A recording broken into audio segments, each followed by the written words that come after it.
Si Karen muna. Good morning, Mr. Chair and members of the committee. The ADMS prepared presentations for the pre-bid conference. Uh, the first project is New Kaap Office Building, bid number 25-30-05 Alpha, with an ABC of 387,035,974 pesos and 59 centavos. This will be presented by engineer Karen Joy Macaspa.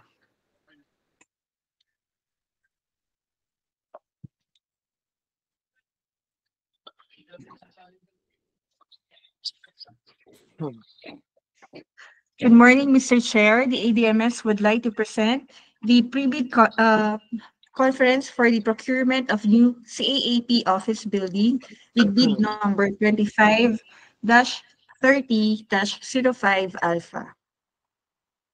For the invitation to bid, the source of fund will be charged to CAAP APP Project CY 2025 with an approved budget of the contract 387,974 pesos and 59 centavos. Shown on your screen are the minimum technical personnel requirement and the minimum major equipment requirement for this project. The required pickup license is large A, license category AA for building and industrial plant. The duration of the project is 600 calendar days, inclusive of 17 rainy unworkable days. And the applicable fee for the bidding documents is 50,000 pesos, exclusive of any or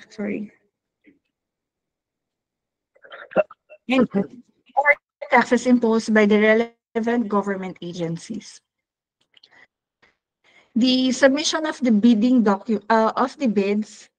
is scheduled on June 10, 2025 at 9:30 a.m. Same as the opening of the bids on June 10, 2025, 9:30 a.m. For the bid data sheet stated in ITB Clause 5.2, the contract similar to the project refers to contracts which have the same major categories of work, which is category for building construction, improvement, rehabilitation, and repair with an ABC amount of 387,035,974 and 59 centavos. ITB Clause 7.1 stated that subcontracting is not allowed. ITB Clause 10.3, the valid pickup license or valid special pickup license in case of joint ventures and registration for the type and cost of the contract is large A, license category AA for building and industrial plant. No other contract license or permit is required. ITB Clause 10.4 stated the key personnel required for this project with the general experience of 5 years in general engineering and relevant experience in 3 years in building construction, improvement, rehabilitation, and repair. ITB Clause 10.5 listed are the minimum major equipments for this project. ITB Clause 15.1, the bid security shall be in the form of bid securing declaration or any of the following forms and amounts. A, amount of not less than 2% of the ABC if bid security is in cash, cashier's or manager's check, bank draft, guarantee, or irrevocable letter of credit. Item B, the amount of not less than 5% of ABC if bid security is in surety bond. ITB Clause 19.2, partial bid is not allowed.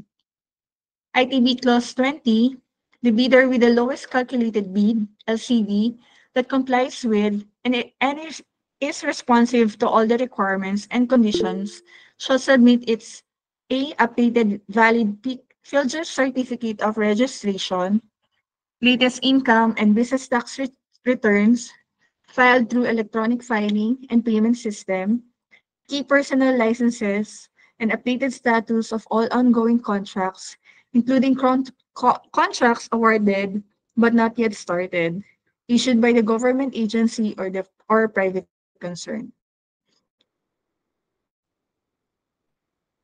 Failure to submit any of the post-qualification requirements on time, or a finding against the veracity thereof, shall disqualify the bidder from the veracity of any of the documents submitted as made. It shall cause the forfeiture of the bid security in accordance with Section 69 of the IRR of RA 9184. ITB Clause 21 are the following project documents required to be submitted by the winning bidder: construction schedule, bar chart and S-curve per CPM, manpower schedule, equipment, construction methods, and equipment utilization. The construction safety and health programs must be submitted and must be approved by the DOLE, Department of Labor and Employment, for this project. For the special condition of the contract, GCC Clause 5 stated that the performance security of the leading bidder must also submit a contractor's all risk insurance or carry prior to signing of contract. GCC Clause 13 stated that the amount of advance payment shall not exceed 15% of the total contract price. GCC Clause 15.1, the date by which operating and maintenance manuals are required is upon completion of the project. PDF AutoCAD file of the as-built plans shall include as attachment to the required hard copy of the same upon completion of the project. ITB Clause 15.2, the amount to be withheld for failing to produce as-built drawings and or operating and maintenance manuals by the date required is 2% of the contract price. ITB Clause 16, each and every page thereof shall be initialed signed by the duly authorized representative of the bidder. Pagination should be sequential based on the entire span of the whole documents inside the envelope. Bids not complying with the above instructions shall be automatically disqualified. Number 2, each bidder shall submit one copy of the first and second components of its bid. For the checklist of technical and financial documents, for Class A documents, legal documents, valid field jobs registration, for the technical documents as listed on your screen, for the financial documents, Class B documents, the prospective bidders, computation of net financial contracting capacity or NFCC. And for the financial component envelope, the following are the documents required: original original of duly signed and accomplished financial bid form, original duly signed bid prices in the bill of quantities, bid of summary of bid proposal, Annex C Form 2, bill of materials and cost estimate, Annex C Form 3, summary sheet indicating the unit prices of construction materials, Form 4, summary sheet indicating the unit prices of labor, Form 5, summary sheet indicating the unit prices of equipment, Form 6, and cash flow by quarter and payment schedule, Annex C Form 7. For the appreciation of the members of the back, this is the exterior perspective of the proposed new CAAP office building.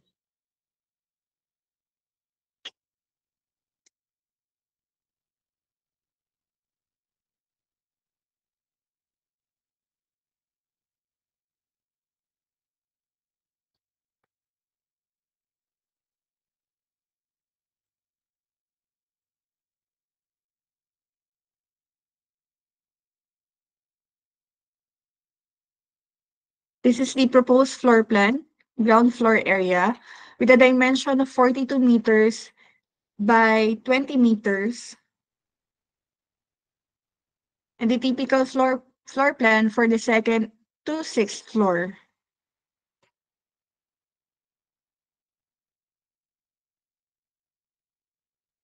This is the proposed elevation plan, front elevation, with a height of 26.8 meters.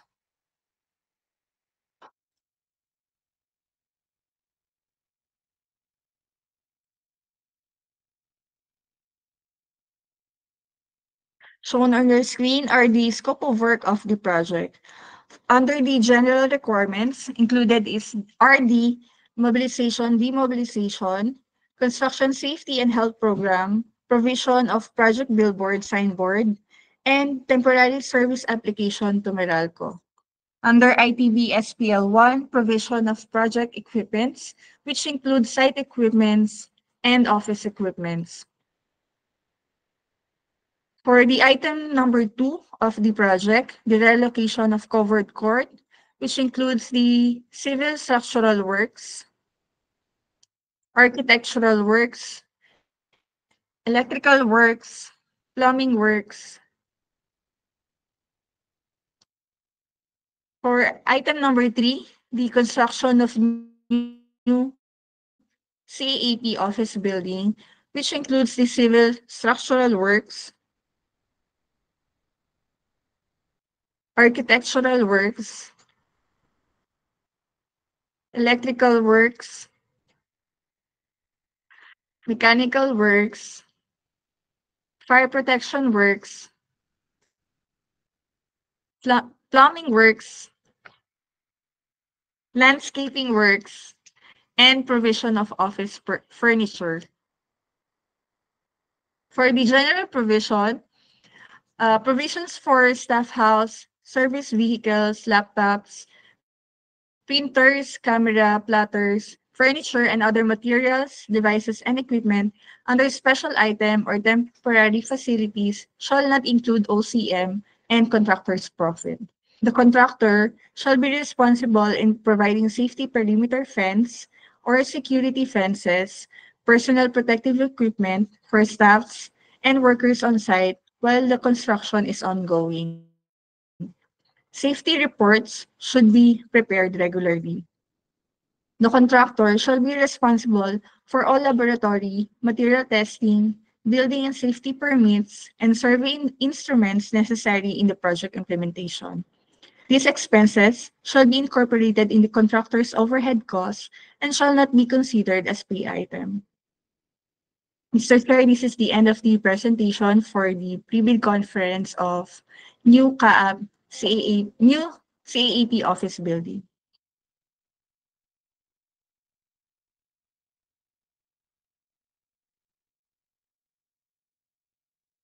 All right, thank you for that presentation.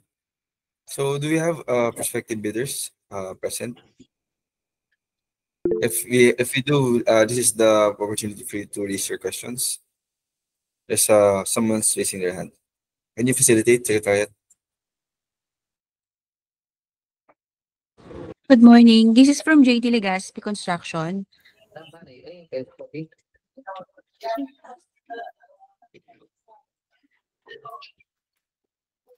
Good morning. Yes, go ahead, please. Yeah, sir, magpo-provide po ba kayo ng plans para sa relocation ng covered court?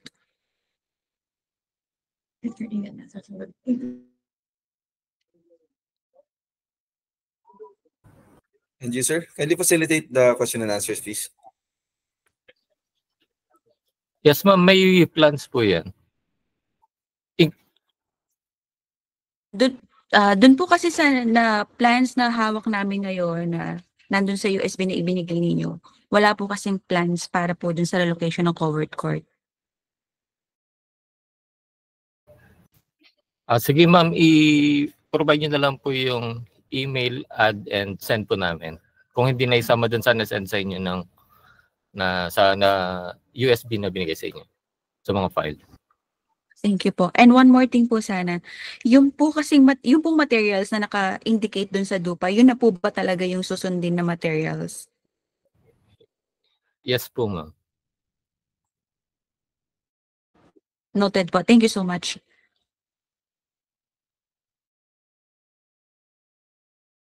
We have another question from Carwell Engineering.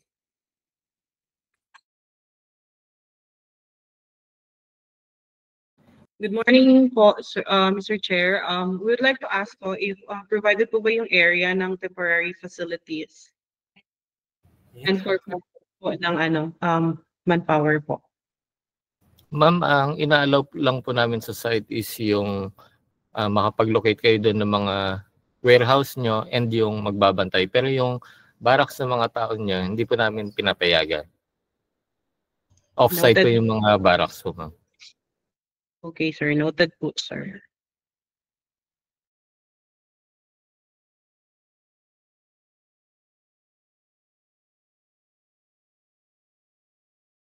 Do you have any more questions? There someone's hands is raised. Please proceed. Hello, sir. Good morning. From Millennium Electric Corporation, William Makatang. Sir, pwede bang bid security declaration rather than bid security?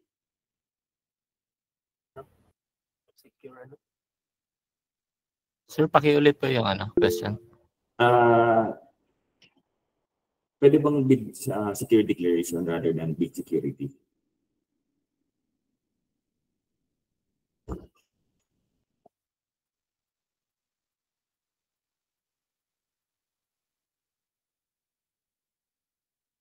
Hello? Sir, can we refer to BACSEC for the question of bid security?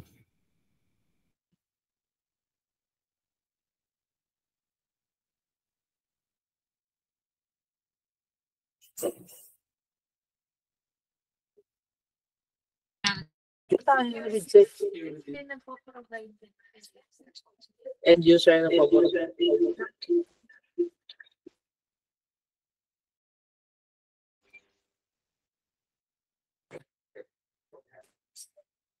So, what time?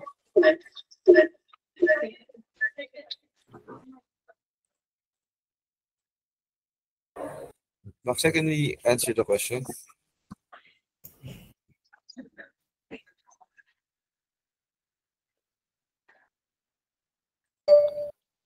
Ay, sorry, sir. Okay na po pala. The bid security shall be in the form of a bid security declarations. Okay na po pala, sir. All right, thank you. Next question, please. Hello po. Good morning po, Go sir. ahead. Sir, from Krypton International. Tanong ko lang po, sir, yung plan and drawings, kaya lang po ba yung magpa-send dun sa email lahat? Or do we need to, po, yung USB rin po? Pwede po mag-request through email?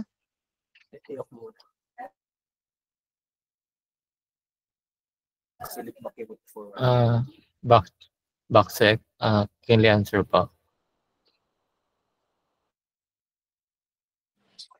Yes po. Kaya lang po. Okay po, mag-request po ako. Tapos, sir, tanong ko po ulit, yung sa SLCC po na, meron po ba kayong, specific range of years kung ilan po yung, yung sa reference?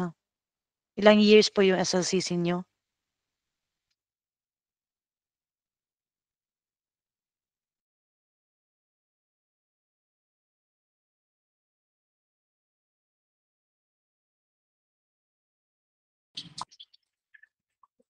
Ma'am, referring the question to the end user po.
Ma'am.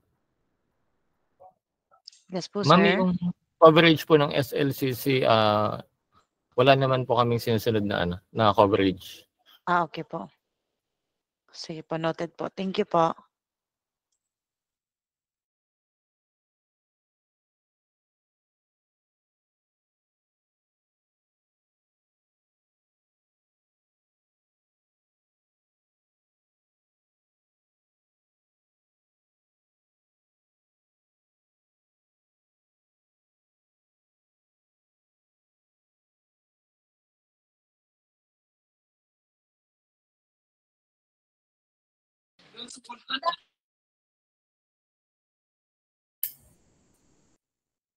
Mr. Chair, I think there are some raised hands from the potential bidders. Sorry, Captain Chuck. I was just in a call. Before we proceed, Secretary, can you facilitate the questions, please, para hindi na kami yung nagtatawag isa-isa. All right, can we acknowledge yung mga naka-hands raised and then let them ask their questions, ask them to identify themselves and the company they represent. All right, thank you. Okay, we have questions. Ms. Rita. Ma'am Rita, please state your company, what you're representing, then after that, kindly ask your question. Thank you po. Good morning. This is Mark Season from Unimasters, Unimasters Conglomerations.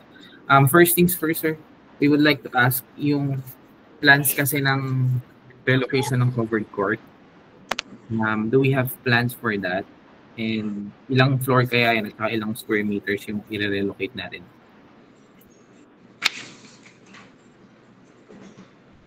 Ma'am, sir, yung mga plans po ng para sa covered court, isasend na lang po sa email nyo kung wala doon sa request yung mga plans kasama nung bumili kayo ng bid docs. Okay, sir. Sige, sir, noted, sir.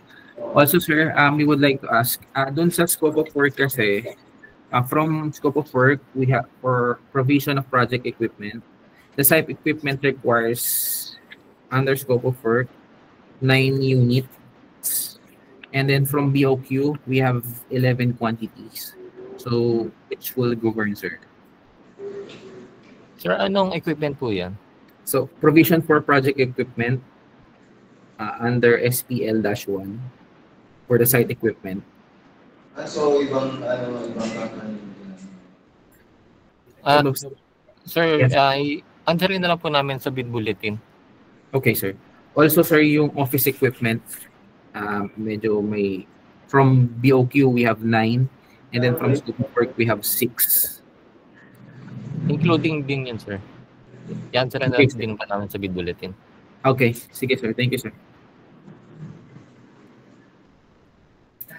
Thank you, sir. Sir, we have another question or query from the PMI bidding. Hello, sir. Good morning. Sarah Resurrection from PMI. Just wanted to ask, kasi may mga items, sir, sa BOQ and sa summary of bid proposal na hindi nagmamatch. May mga items na wala sa summary. Ano po mag-prevail? Anong mga items yun, sir?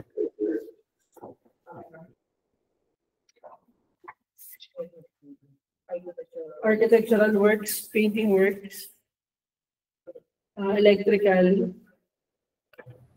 Sir, mas maganda po siguro para ma-specify nyo, isama nyo na lang po sa mga bid queries para alam namin kung saang part yung merong conflict para ma-provide namin sa bid bulletin kung marami yung item na conflicting.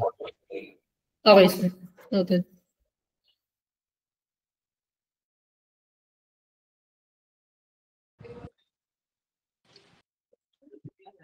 We have a question from Cargill Engineering po. Please go ahead po.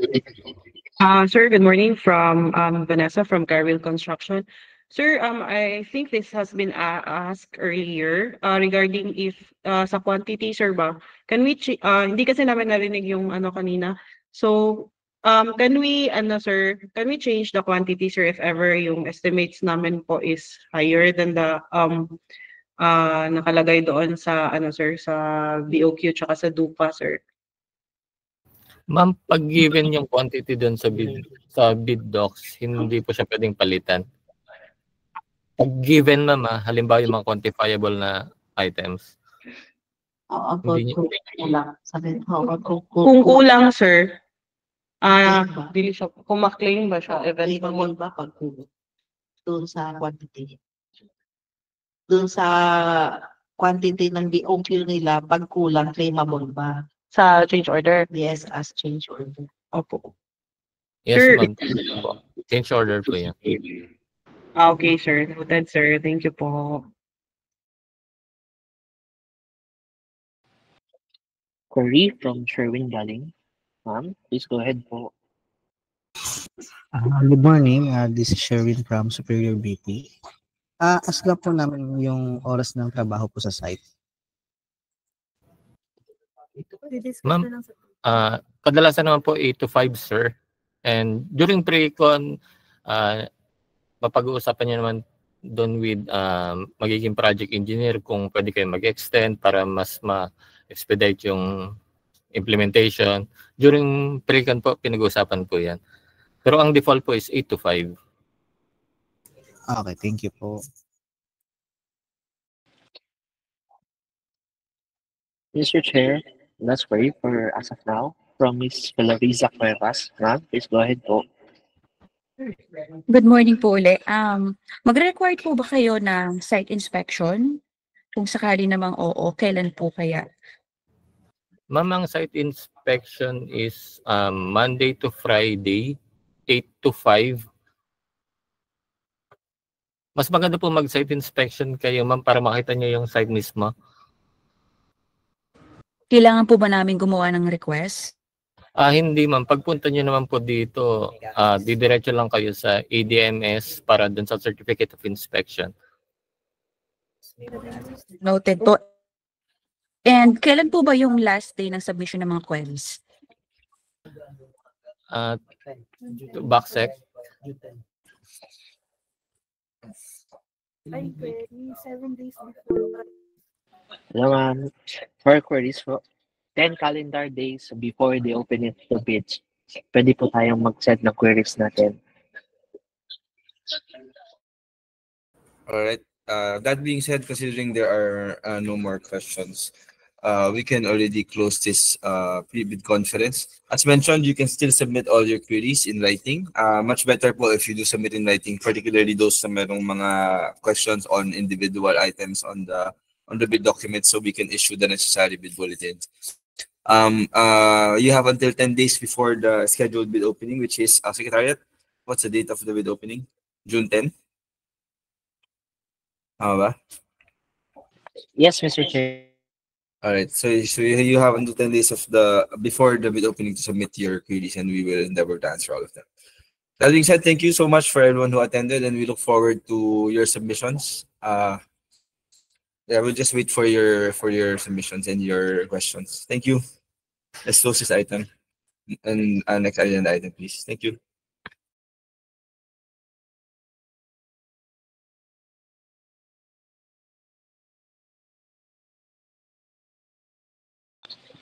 Mr. Chair, the second pre-bid concerns continuation of asphalt overlay of runway at Naga Airport.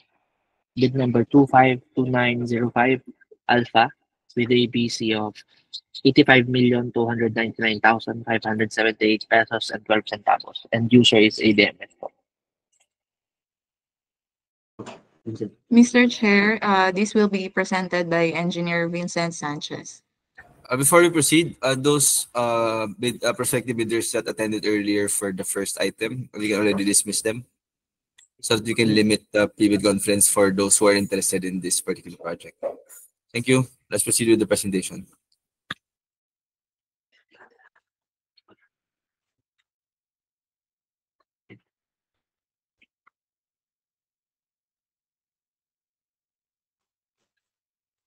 So good morning, I am Vincent Sanchez representing the presentation of continuation of asphalt overlay of runway at Naga Airport. bid number 252905 Alpha.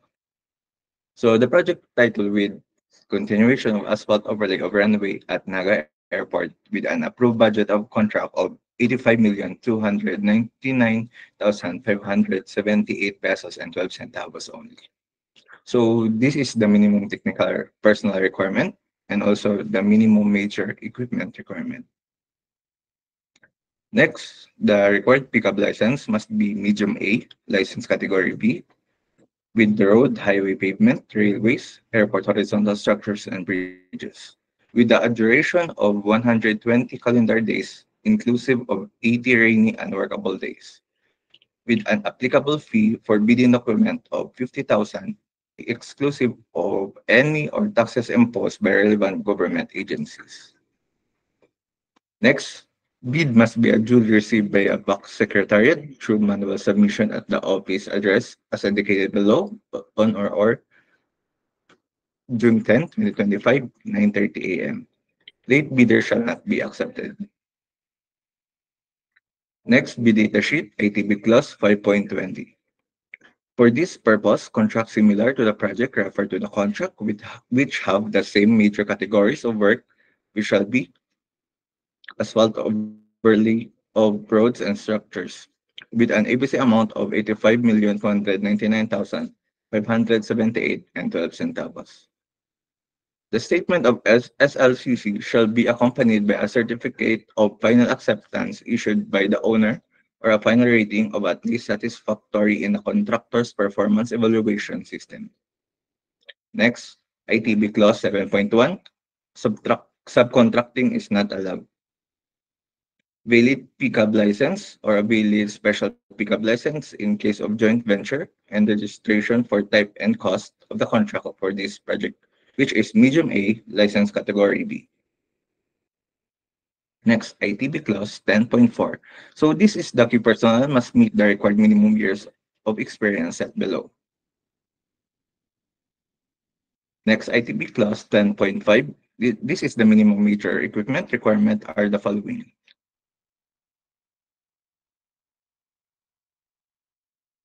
Next, ITB clause 15.1. The bid security shall be in form of a bid securing declaration or any of the following forms and the amount. Letter A. The amount of not less than 2% of ABC if bid security is in cash, cashier's manager's check, bank draft guarantee, or irrevocable letter of credit. B.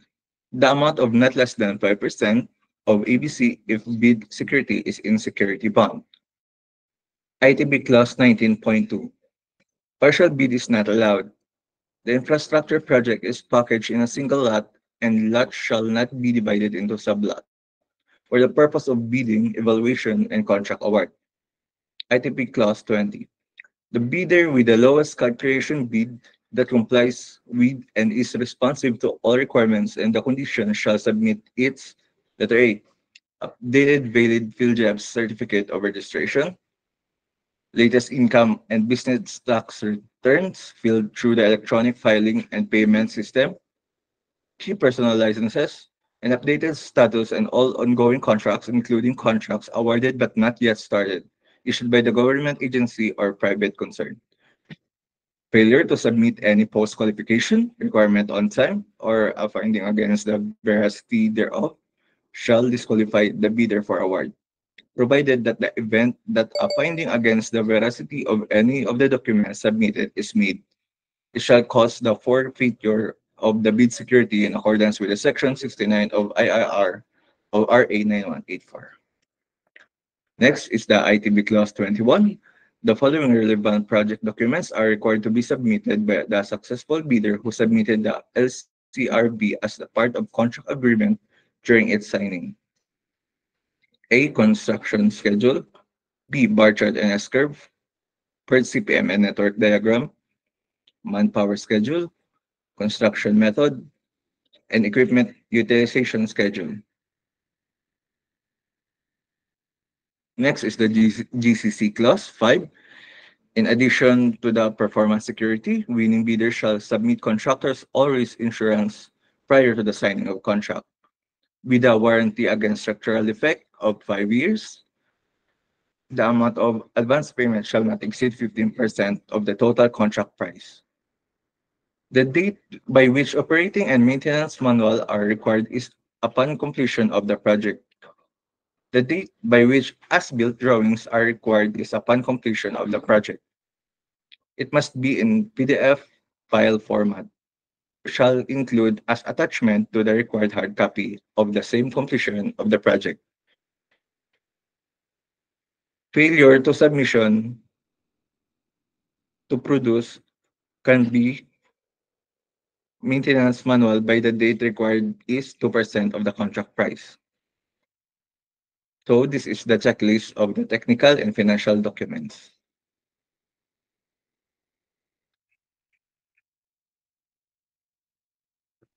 Next, this is the location plan of the continuation of asphalt overlay of runway Naga Airport. So this is you see the red part, that is the continuation part of the Naga Airport. Next, this is the typical runway sections, which consists of the fixed and transitions, the typical details, and the continuation of transverse sections. Next is the runway marking details, which includes the numbers, the touchdown zones, the aiming points, and the threshold markings. Next, this is the scope of work of the continuation of asphalt overlay of runway at Naga Airport. Number 1 is the general requirements, which consists of mobilization and demobilization, construction safety and health programs, project billboard and signboard, provision of living quarters for the engineers, continuation of asphalt overlay, which consists of emulsified asphalt coat, asphalt mixed pavement surface, pavement removal, and lastly, supply, delivery, and installation of extension kits for threshold lights. So this is the general provisions.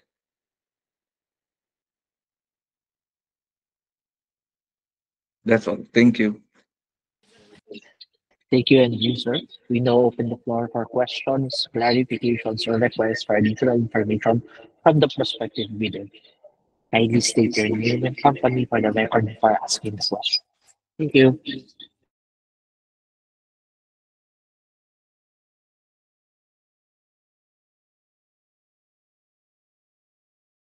Do we have prospective bidders? Meron na bang bumili? Or may nag-ask na nito? Wala pa. Alright, considering we don't have bidders online for this project, we're complied with the requirements for pre-bid confidence, having this aired online. And this is an announcement that bidders have the 10 days prior to the scheduled opening of the bids to submit their queries, within which we will be answering their questions and issuing the necessary bid bulletins. All right, with that, let's close this agenda item. We're closing the pre-bid conference and proceed with the next one. So yeah, we have one more pre-bid conference, if I'm not mistaken. Please share item 2.3, improvement asphalt overlay of runway at Iloilo Airport. This is a rebid with bid number 25-02-02 Alpha with APC of 49,981,719 and 12 centavos, and user say this. This project, Mr. Chair, will be presented by Engineer Glenn Ferratero.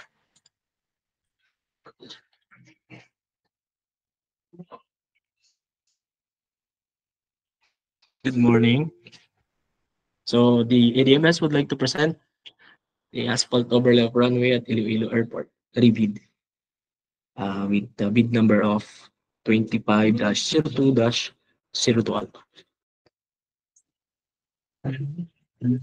The source of fund for this project is CAAP APPCY 2025 with an approved budget of the contract amounting to 49,981,719 and 12 centavos. On your screen, these are the minimum technical personnel requirement and the minimum major equipment requirements. The required pickup license is medium A license category B, road, highway pavement, railways, airport, horizontal structures, and bridges. The duration of the project is 45 calendar days. The applicable fee for the bidding documents is 25,000 exclusive of any or taxes imposed by relevant government agencies. The submission and opening of bid shall be on June 10, 2025 at exactly 9:30 a.m. For ITV clause number 5.2, for this purpose, contracts similar to the project refer to the contracts which have the same major categories and horizontal structures with ABC of 49,981,719 pesos and 12 centavos. The statement of SLCC shall be accompanied by a certificate of financial acceptance issued by the owner or a final rating of at least satisfactory in the contractor's performance evaluation system or CPES. In the case of contracts with the private sector, an equivalent document shall be submitted. For item 7.1, subcontracting is not allowed. For ITV clause 10.3, the valid pickup license or a valid special pickup license in case of joint ventures and registration of prototype and cost of the contract for this project, which is medium A license category B, road, highway pavement, railways, airport horizontal structures, and bridges. No other contractor license or permit is required. ITV clause 10.4. So the key personnel must meet the required minimum years of experience set below. And for ITV clause 10.5, the minimum major equipment requirements are the following.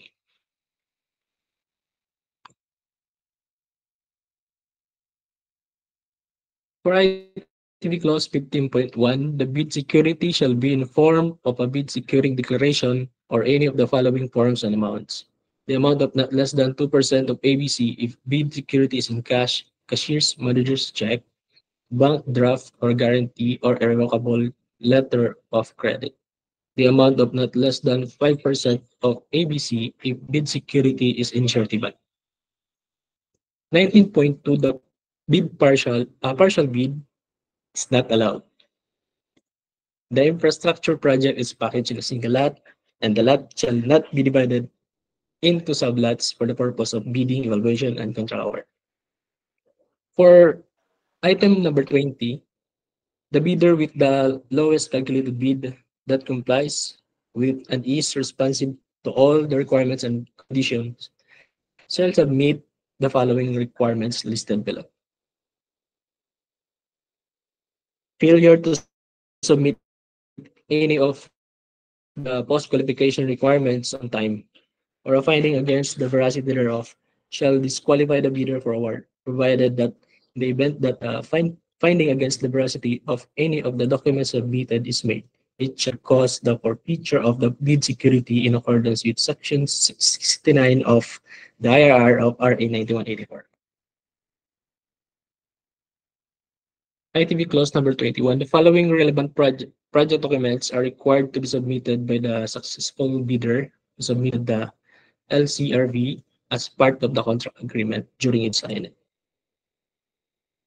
These also include the construction safety and health programs approved by the Department of Labor and Employment for asphalt overlay of runway at 11.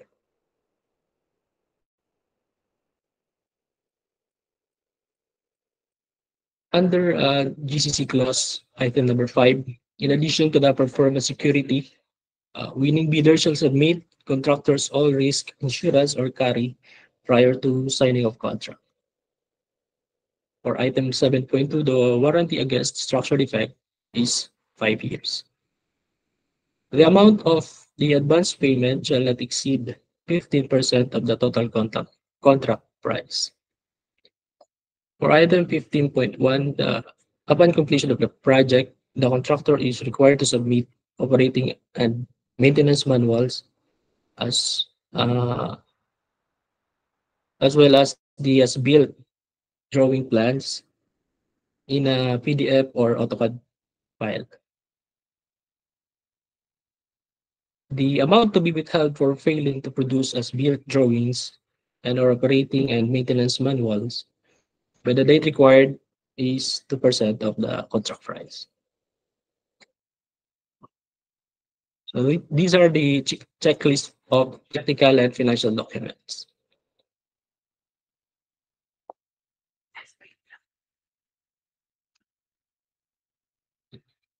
This is the site development plan or the location of asphalt overlay runway at Iloilo International Airport.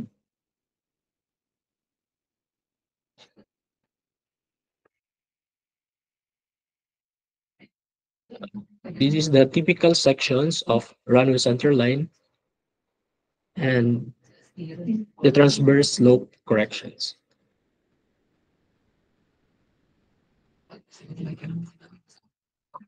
We also included the runway markings for the asphalt overlay.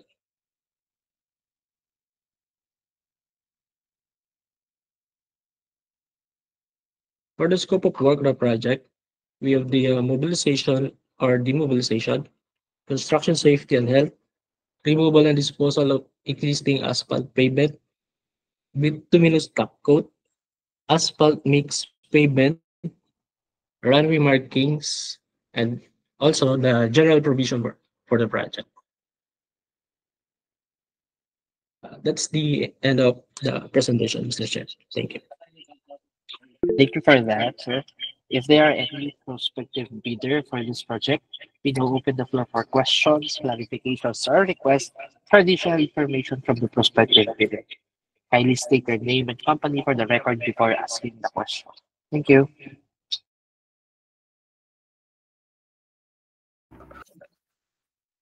Good morning po. We have a query for Ms. Jenny B. Alcoseba. Yes, ma'am, please go ahead po. Ito po yung sa ForBC Builders po. Bali yung unang tanong po namin sa equipment po. Yung sa designate po, yung sa equipment po, own po ba or lease po?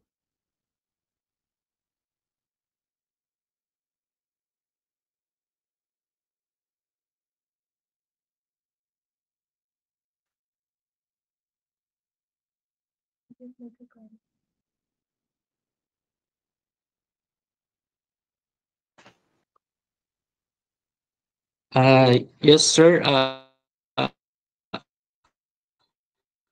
Hindi naman po kailangan own nyo yung equipment as long as mayroong yung equipments na rin na requirement namin is mayroong kayong pwedeng i-lease.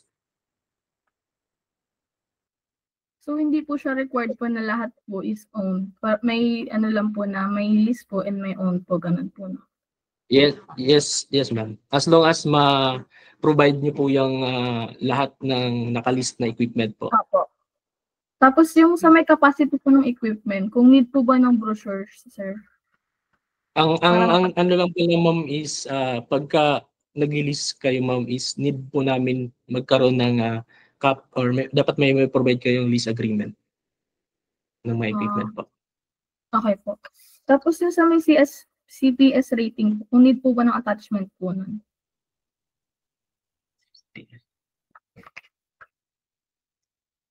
CPS.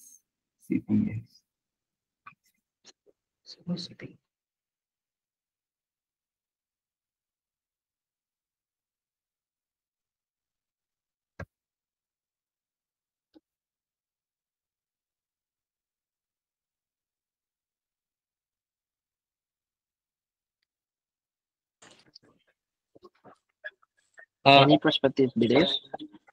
Yung sa may opo. Diyan po ma'am naka-indicate po dito sa natin ITB clause 5.2 na kasama po doon sa SLCC yung certificate of final acceptance. Opo. Tapos sir, question po ulit, yung sa may format po ng bid docs, kung hardbound po ba kailangan?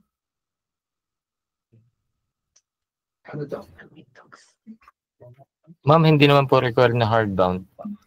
Ano next na po? Presentation. Yung sa size po para po dun sa bid docs po, sir, ano po, pwede pong A4 po or legal po talaga. Backsec, please. And can you answer, please? Po?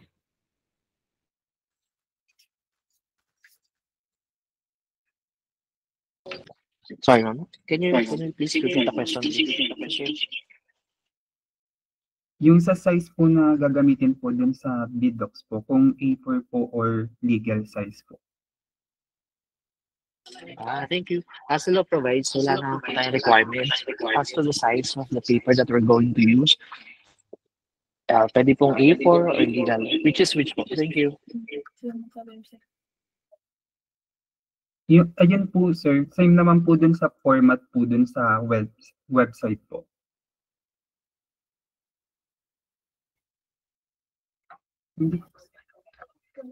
Sir, yung sa may website po na yung sa may nakapost po sa website nyo, kung pares po ba yung gagamitin po namin format dun sa bid docs po?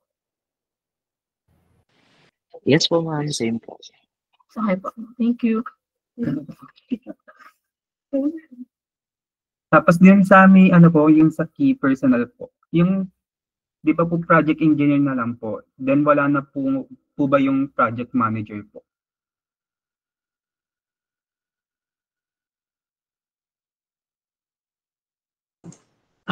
Yung sa requirement lang natin, sir, is yung project engineer lang. So, no need for project manager.